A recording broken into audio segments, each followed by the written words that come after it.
Benvenuti all'Arcoveggio, convegno di corse di lunedì 8 dicembre, prima corsa riservata ai 3 anni, in 4 al via dopo il ritiro di Gloria dei Veltri. 1 George El Sile, 3 Goggengar, 4 Galaxy Horse, 5 Gunther ST, favori nettissimi per Goggengar, numero 3 Francesco Facci.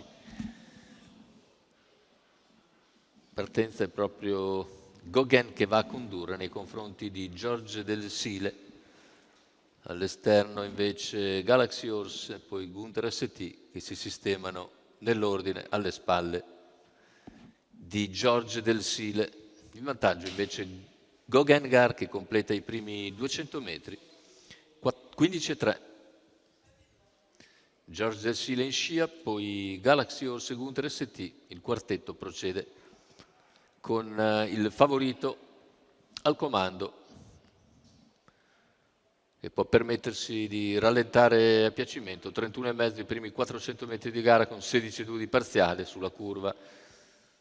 Tutto invariato con Goggengar, George Del Sile, Galaxy Horse e Gunther ST che procedono nella stessa formazione iniziale, 600 in 47,7.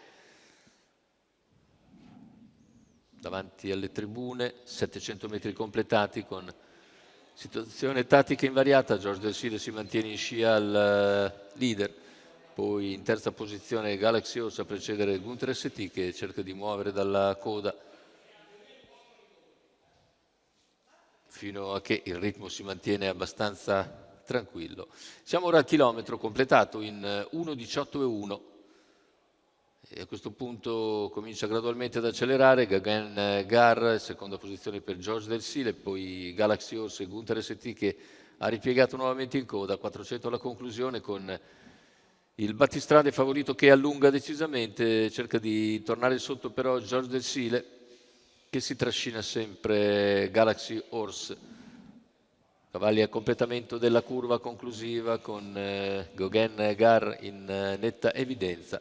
Parziale in 15,7 per mantenere identico il vantaggio e allungare poi negli ultimi 150 metri, prendere considerevole vantaggio. Si apre la lotta per il secondo posto, sul palo emerge ancora netto Goggengar, mentre George Del Sile è secondo davanti a Galaxy Horse. 1,16,7, 34 a chiudere dopo un 31 di penultimo quarto.